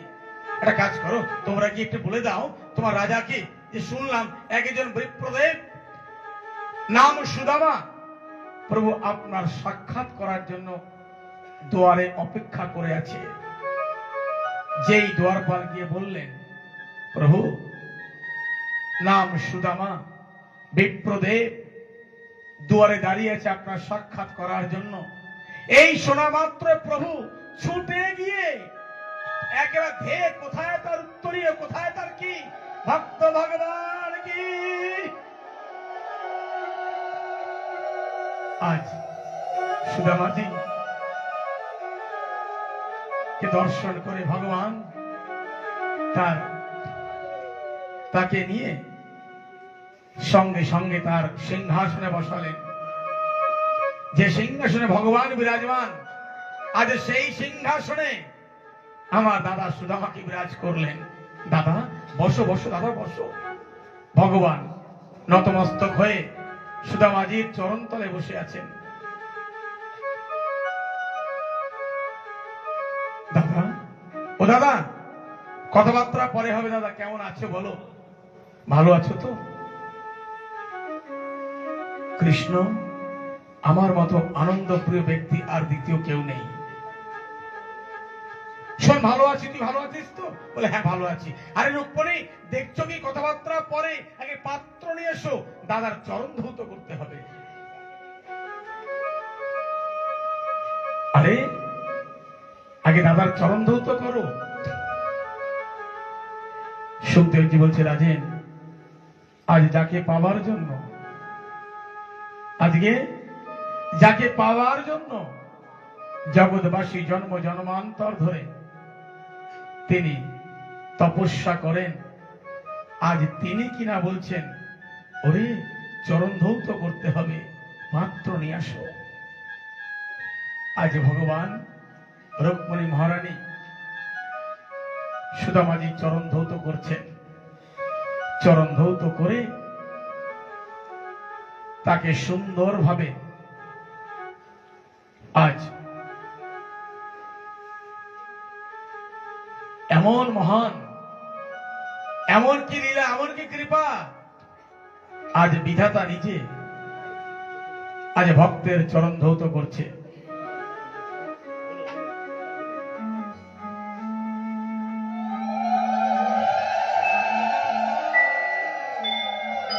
मैया से बोलो,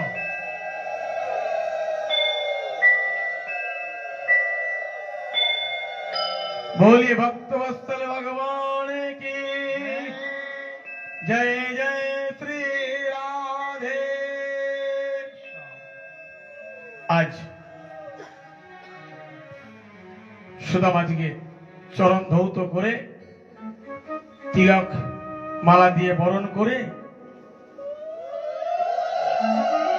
সুদামাজিকে ভগবান প্রণাম করছেন। প্রণাম করে ভাবো, প্রণাম করে সুদামাজির সম্মুখে বসে আছেন। বলছি দাদা কথাবার্তা পরে হবে, আগে আগে সেবা ভোজন করে নাও। সুদামাজিকে সুন্দরভাবে বিভিন্ন প্রকারের ব্যঞ্জন দিয়ে তাকে সেবা দিলেন। সেবা শান্তি সম্পন্ন হলো। সেবা শান্তি করে ভগবান বলছেন, দাদা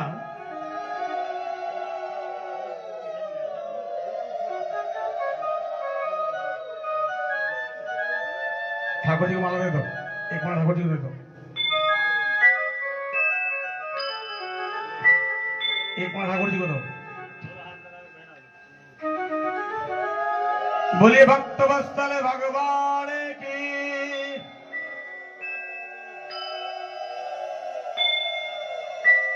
सभी लोग बैठ जाएं।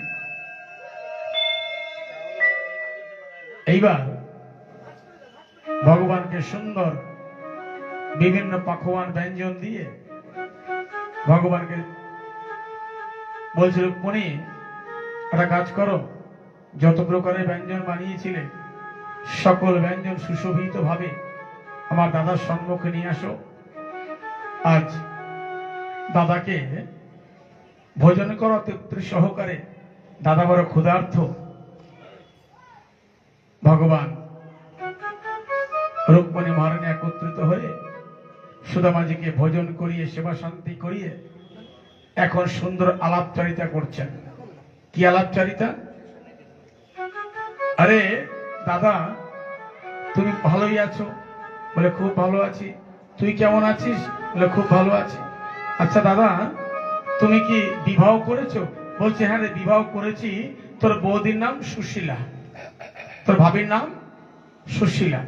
কিন্তু দেখো, সুদামাজি যতই বার্তালাপ করুক, যতই কিছুটা ক্রিয়াকর্ম করুক, তার কিন্তু নাম চলছে, তিনি নাম জপ করে যাচ্ছেন। কিন্তু ভেবে দেখো, যাকে পাওয়ার জন্য জগৎবাসী সর্বদা একে জন্ম না, জন্ম জন্মান্তর প্রার্থনা তপস্যা করে সাধন ভজন করেন, আজ তিনি কিনা দাদার চরণ ধৌত করলেন।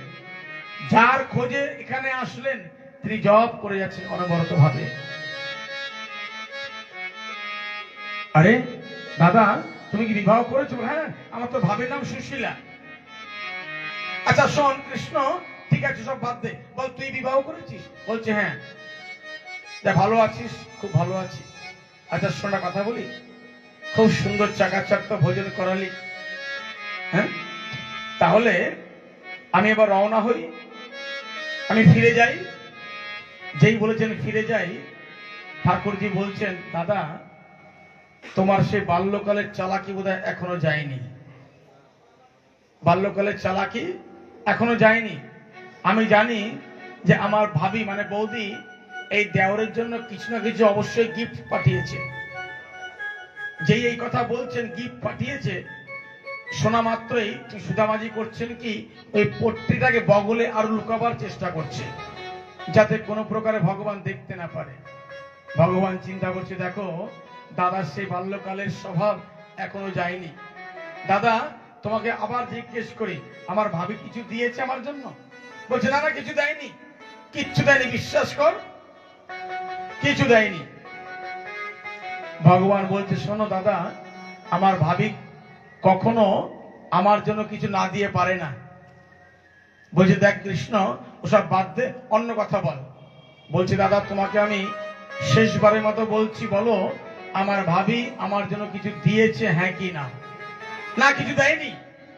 যেই না বলার সঙ্গে সঙ্গে ভগবান করলেন কি, বগল থেকে সেই ভাবির দেয়া পট্টি ছিনিয়ে নিলেন। ছিনিয়ে নিয়ে বলছে, দাদা তোমার সেই বাল্যকালের চালাকি, ও বাবা বাবা, আমার বৌদি কি সুন্দর আমার জন্য পাঠিয়েছে, আমার ভাবি কি সুন্দর আমার জন্য পাঠিয়েছে। হ্যাঁ,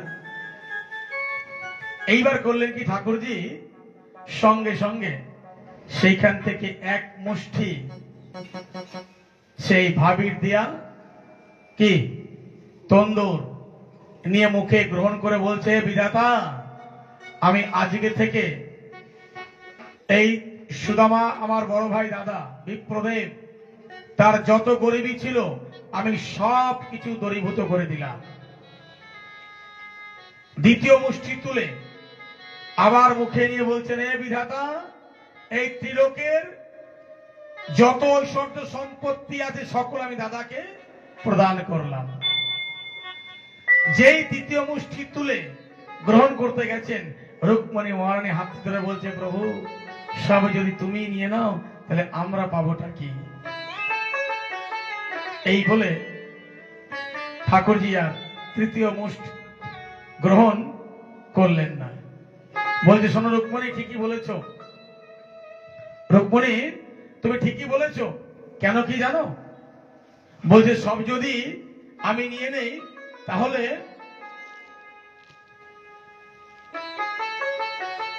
তো সমস্যা। এক কাজ করো, আমি তোমাকে বললাম যে এই দাদার নিয়ে আসা প্রসাদ, এই মহামূল্য বস্তু তুমি তোমার অন্নের ভান্ডার নিয়ে মিলিত করে দাও। বিধাতার কৃপাতে তোমার অন্নের ভান্ডার কখনো অপূর্ণ থাকবে না, পরিপূর্ণই থাকবে। প্রেম সে বলো। এবং সেই সুদামাজির নিয়ে আসা যে তন্দুর প্রসাদ, আমিও তোমাদের বলবো সকলকে কথা বিশ্রামের পরে সকলে আজকে এসে ভাগবতে প্রণাম করবে এবং সুদামাজি যে নিয়ে আসা তন্দুর সকলে প্রসাদ রূপে গ্রহণ করে নিজের বাড়িতে নিয়ে গিয়ে যে চালের পাত্র আছে তাতে মিশিয়ে রাখবে। ভগবানের কৃপাতে তোমার গৃহে কখনো অন্নের অভাব থাকবে না। প্রেম সে বলো। আজ এইভাবে এইবার সুদামাজি বলছে, কৃষ্ণ তাহলে কাজ কর, ভালো মন্দ ভালোই খেলাম, তাহলে আমাকে এবার বিদায় কর। ভগবান বলছেন, দাদা ঠিক আছে, সাবধানে যেও, পৌঁছে ফোন করো, আবার দেখা হবে। সুদামাজি বলছে, কি ব্যাপার, আমার তো ফোনই নেই। বলছে, ফোন করতে। আচ্ছা, এত ভালো মন্দ কথাবার্তা বললো, তো আসল জায়গা তো ঠিক রাখলো, বলে কি কিছুই তো দিল না। মানে বলছে যে ভোজন করাবার পরে যদি কোনো ব্রাহ্মণকে ভোজন করাও, দক্ষিণা না দাও, তোমার ভোজন কিন্তু অধুরা। তা আমি ব্রাহ্মণ, আমাকে ভোজন করালো, এত ভালো মন্দ কথা বললো, এত ভালোবাসা দিল, কিন্তু দক্ষিণা দিল না, কি ব্যাপার? ও আমরা ভুলে গেছি। আবার খানিক পরে বলছে, আচ্ছা কৃষ্ণ কাজ করি, আমি আসি, ভালো থাকিস, আবার সাক্ষাৎ হবে। ভগবান বলছে, ঠিক আছে দাদা, সাবধানে যেও, কোনো চিন্তা নেই, আবার দেখা হবে। সুদামাজি বলছে, মহা বিপদে পড়ে গেলাম, এত কষ্ট করে আসলাম, খালি হাতে যাবো? হ্যাঁ, লাভটা কি হলো? ছেঁড়া কাপড়ে আসলে ছেঁড়া কাপড়ে যাচ্ছি। না না না, ব্যাপারটা আসলে কি, বাল্য অবস্থা তো ভুলে গেছে, খেয়াল টেয়াল নেই হয়তো। আচ্ছা আরেকবার স্মরণ করেই দেখি। এই কৃষ্ণ, শোন শোন, আয় শোন শোন, এটা ভুলে গেছি। বলে কি? বলে আশীর্বাদ করা হয়নি। বলো ও হো, হ্যাঁ হ্যাঁ হ্যাঁ। এইবার সুদামাজি চিন্তা করছে মনে মনে, আশীর্বাদে বাহানা করলে তো অবশ্যই দেবে। এক কাজ কর কৃষ্ণ, আমাকে প্রণাম কর, আশীর্বাদ করে দিই। হ্যাঁ দাদা, অবশ্যই প্রণাম তো করতেই হবে। আজ ভগবান সুদামাজিকে প্রণাম করছেন। আজ ভগবান সুদামাজিকে প্রণাম করছেন। সুদামাজি তাকে দুহাত তুলে প্রাণ করে আশীর্বাদ করছেন। বলি ভক্তবৎসল ভগবান কি। এইবার ভগবান বলছে, সুদামা দাদা আমি একা নেই। বলে কেন? বলে সাথে আমার ধর্মপত্নী আছে, ডাকো রুক্মিণীকে। রুক্মিণী মহারানী এসে প্রণাম করলেন। আরো 7 জন যে পাট্টানিয়া ছিলেন তারাও প্রণাম করলেন। এখন সুদামাজি বলছে, কৃষ্ণ তুই তো অনেক কথা বললি, দাদা তুমি বিয়ে করেছো কিনা? তা আমি তো বললাম বিয়ে করেছি, আমার স্ত্রীর নাম, তোর ভাবির নাম কি? সুশীলা। তা কৃষ্ণ তুইও বিবাহ করেছি? বলছে হ্যাঁ। তা বলতে প্রথমে যিনি আসলো ইনিকে? বলছে আমার স্ত্রী, নাম কি? রুক্মিণী। তা বলছে একে বাদ দিয়ে 7 জনকে? বলে এরাও ভাবো ওই শালিটালি স্ত্রী হবে, ভালো কথা। এইবার প্রণাম চলছে। বলে দাদা একটু অপেক্ষা করে বসো, আরো আসছে। এইবার মোটামুটি কত ছিল সংখ্যায়? 16,108। 8 জন তো হয়ে গেল, এবার পেছনে 100 জনও করলেন। এখন সুদামাজি আশীর্বাদ দিতে দিতে হাতটা কিন্তু আর চলছে না, কাহিল হয়ে গেছে। এখন সুদামাজি বলছে, কৃষ্ণ আমি তো একটাকে নিয়ে পরেশান, তোর কতগুলো রে? পরেশান বুঝতে পারছো? বলে একটার চোটেই অন্ধকার, তোর কতগুলো? বলছি দাদা বেশি না, মাত্র 16,100। বলছে কি? বলে শোন, আমার পক্ষে এত হাত দুলাবার সম্ভব নয়, তোকে একটা কথা বলি। বলে সবার হয়ে তুই প্রণাম করে নে, আমি তোকে আশীর্বাদ করে দিই। এইবার সকলের হয়ে ভগবান প্রণাম করলেন, ভগবানকে আশীর্বাদ করলেন। সুদামাজি মনে মনে ভাবছে এইবার নিশ্চয়ই দক্ষিণা দেবে। আচ্ছা দাদা, তাহলে বিলম্ব করো না, সাবধানে যাও, পৌঁছে যাও, পৌঁছে গিয়ে আবার সাক্ষাৎ হবে। সুদামাজি বলছে না, এই ডালার গলবে না, কিছুই দেবে না, যাই। সুদামাজি আস্তে আস্তে করে টুকটুক করে করে রাম রাম রাম রাম করতে করতে ফিরে গেলেন। সুদামাজি চলা যাইয়ে ভাইয়া আপনি ঘর পে। সুদামাজি সকলকে আশীর্বাদ করে, সকলে মঙ্গল কামনা করে সুদামাজি টুকটুক করতে করতে ফিরে গেলেন। সুদামাজির আশীর্বাদ সকলে গ্রহণ করলেন। বলি ভক্তবৎসল ভগবান কি জয়, জয় শ্রী রাধেশ্যাম।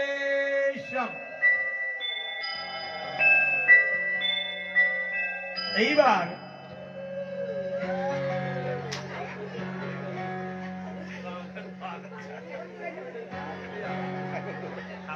সুদামাজি বলি দ্বারকাধীশ ভগবান কি।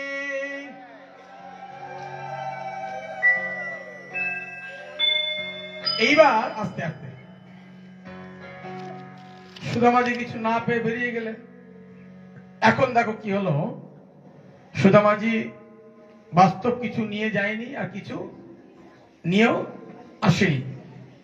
সুদামাজি ফিরলেন তার সেই নগরে, গ্রামে। এখন তার যে ঝুপড়ি ছিল, ঝুপড়ি মানে বুঝতে পারতো, সেই ঝুপড়ি কিন্তু আর সেখানে নেই। এখন সুদামাজি মনে মনে ভাবছে কি ব্যাপার, রাস্তা তো আমাদের গ্রামের, এই বাড়িগুলো আমাদের গ্রামের, সবই তো ঠিক আছে, তা আমার সে ঝুপড়ি কোথায় গেল? এখন সুদামাজি প্রশ্ন করছেন, ভাই এটা কি অমুক জায়গা? বলে হ্যাঁ। এটা কি এই গ্রাম? হ্যাঁ। আচ্ছা, এখানে ঝুপড়ি ছিল, সেটা কোথায়? বা ঝুপড়িতে বসবাস করতেন, তিনি কোথায়? বলছে ভাই উনি দ্বারকায় গেছে। আচ্ছা ওর নাম কি? নাম হচ্ছে সুদামা। সুদামাজি মনে মনে ভাবছে আমি তো সুদামা, ঝুপড়ি তো আমারই ছিল। আচ্ছা ভাই, তো উনি কবে গেছে? বলে অমুক দিন গেছেন। কেন গেছে? বলে শুনেছিলাম দ্বারকায় যিনি রাজা, উনি ওনার পরম মিত্র, তাই সাক্ষাৎ করতে গেছে। সুদামাজি বলছে আমি তো সেই, কিন্তু একবারও ভাবছে না তার অতীতকে ভুলে যাওয়া। অর্থাৎ কথায় বলছে, যে ব্যক্তি অতীতকে ভুলে যায় তার মতন কি মূর্খ কেউ হতে পারে না, তাই অতীত কখনো ভুলতে নেই। সুদামাজি মনে মনে ভাবছে আমি তো দ্বারকায় গেছিলাম, ঠিক আছে হতেই পারে ভুল। আচ্ছা ভাই একটা কথা বলো তো, যিনি দ্বারকায় গেছেন যার নাম সুদামা, উনি কি বিবাহ করেছেন? বলছে হ্যাঁ করেছে। ওনার স্ত্রীর নাম কি? বলে সুশীলা। সুদামাজি বলছে ও তো আমারই স্ত্রী সুশীলা। আচ্ছা ভাই, তো উনি আছেন কোথায়? বলে সামনে দেখছেন একটা বিশাল বড় টাটা কোম্পানির আর লোহা দিয়ে গেট তৈরি করা আছে। বলছে বেশ, ওই সেইখানে বসবাস করছেন। সুদামাজি বলছে এত বড় রাজপ্রাসাদে সুশীলা বসবাস করছে, সন্দেহ লাগছে। আচ্ছা একটা কাজ করো তো, যিনি ওখানে আছেন তাকে ডাকতে পারো? গিয়ে খবর দিলেন সুশীলাকে। সুশীলাজি যখন শুনতে পারলেন যে তার পরমপতি পরমেশ্বর এসেছেন, সুশীলাজি আগে কিভাবে ছিল, দ্বারকা যাওয়ার পূর্বে কেমন ছিল? হ্যাঁ, একটা ছেঁড়া বস্ত্র সঠিক তার ভাবে গায়ে ছিল না, মানে লজ্জা নিবারণ করার মতন যে বস্ত্রটুকু প্রয়োজন সেটা তার গায়ে ছিল না। এইবার যখন সুশীলাজিকে গিয়ে বলল, সুশীলাজি आपसे कोई मिलने के लिए आया है, नाम क्या? সুদামা। ভেবে রাখো সুশীলাজি যখন বেরোচ্ছেন, রাজস্থানী সেই চাঁদি মানে রূপোর হীরা মুক্তি লেহেঙ্গা তৈরি করা, লেহেঙ্গা পরে একেবারে সুন্দর ঝাক্কাস, সাথে দুজন তার সখীকে নিয়ে একেবারে স্টাইল করতে করতে, হাতে ইনআইনটি মোবাইল, হ্যালো, চলতে চলতে আসলেন, দাঁড়িয়ে আছে সুশীলাজি, সম্মুখে সুদামাজি। সুদামাজি বলছে, সুশীলা তু, আরে এগুলো কি হয়েছে, এ কেমন করে সম্ভব? বলছে, আমি কি করে বলবো, তোমার যে সেই পরম বান্ধব সেই তো করেছে। মানে? বলে, হ্যাঁ। পেছন দিক থেকে আমার দ্বারকেশ আসছেন। দাদা, কোনো চিন্তা করো না, সব তোমারই কৃপা। সুদামাজি বলছে, কৃষ্ণ, আমি তোকে দর্শন দিয়ে তোর প্রতি কৃপা করে আমি হেঁটে আসলাম পদযাত্রায়, তা তুই কেমন করে আগে পৌঁছালি? কই সাক্ষাৎ তো রাস্তায় হয়নি। ভগবান বলছে, দাদা তুমি তো এসেছো পদযাত্রায়, আমি একটু পথে ঘুরে রথে করে এসেছি। তা তুই যখন রথে করে আসলি, তা আমাকে আনলি না কেন? বলছে, দাদা তোমার মতন যদি শুদ্ধ ব্রাহ্মণ বৈষ্ণবী রথে ওঠে, তাহলে পৃথিবী তা সহ্য করতে পারবে না। কেন? বলে, পৃথিবীও চায় কোন শুদ্ধ সাধুগুরু বৈষ্ণব তার দেহের উপর দিয়ে বিচরণ করুক। তাই আমি চাই না তোমার মতো শুদ্ধ ব্রাহ্মণ বৈষ্ণবকে রথে চাপিয়ে রথকে অপবিত্র করতে। প্রেম সে বলো। শোন কৃষ্ণ, তোর অনেক মহিমা, অনেক লীলা, অনেক কথা, অনেক কৃপা তোর সুশীলা। তোমার যা মনে বাসনা ছিল তুমি তা পেয়েছো, কিন্তু আমি ওখানে প্রবেশ করতে পারবো না। কেন জানো? যদি ওখানে প্রবেশ আমি করি, তাহলে আমার মধ্যে আসক্তি জাগবে, অহংকার তৈরি হবে, ঈর্ষা মনোভাব আসবে, ক্রোধ জাগতে পারে। তার থেকে বড় ব্যাপার কি জানো? আমি কৃষ্ণ নাম থেকে দূরে সরে যাব। তাই আমি ওই ঐশ্বর্য চাই না। তুমি থাকো দুঃখ কিছু নেই, আমি পাশে ঝুপড়ি বানিয়ে আমি কৃষ্ণ নামের জপ করব। আজ এই কথা বলে সুদামাজি সুশীলাজিকে দর্শন দিলেন। আজও পরম্পরায় সেইখানে সুদামা ছোট্ট কুঠিয়া বানিয়ে সেখানে ভজন করছেন। নাম পড়লো কি? সুদামা পুরী। দ্বারকা গেছো কেউ? দর্শন তো করেছো 3 বার, অপূর্ব দর্শন। যারা যাওনি অবশ্যই দর্শন করবে, তার কারণ এগুলো দর্শন করা প্রয়োজন, তাতে আনন্দ পাবে। সুখদেবজি বলছে, রাজেন, এইভাবে আজ ভক্ত ভগবানের সাক্ষাৎ মিলন করে এইবার ভগবান করলেন কি? কটা বাজে? 9টা, 9:15 বাজে। আচ্ছা, ঘড়িও স্লো চলছে একটু। এইবার সুখদেবজি বলছে, রাজেন, এবার ভগবান করলেন কি? সদাম গমন করবেন। তার পূর্বে ভগবানের যে পুত্র সন্তান ইত্যাদি ছিল সব আসতে, এক্ষুনি 10 মিনিট আমি বিশ্রাম করি, কোনো চিন্তা নেই, বুঝতে পারছি, একদম রাজধানী জ্বালাচ্ছি, চিন্তা করো না। ভগবান করলেন কি? নিজে সকল যদুবংশকে অভিশপ্ত করিয়ে দিয়ে সমুদ্রে কি করলেন? সমাহিত করে দিলেন। সমাহিত করে দিয়ে সদাম গমন করবেন। তার পূর্বে কি হলো? সকলকে বিশ্রাম দিয়ে বিদায় দিয়ে এইবার ভগবান করলেন কি? নিজে ইচ্ছাকৃত ভাবে একটি সুন্দর কদম বৃক্ষের উপরে বসে তিনি বেণুনীত করছেন। হঠাৎ তার যে চরণ ঝুলছিল, ঝুলিয়ে বসেছিলেন, সেই চরণের মধ্যে হঠাৎ করে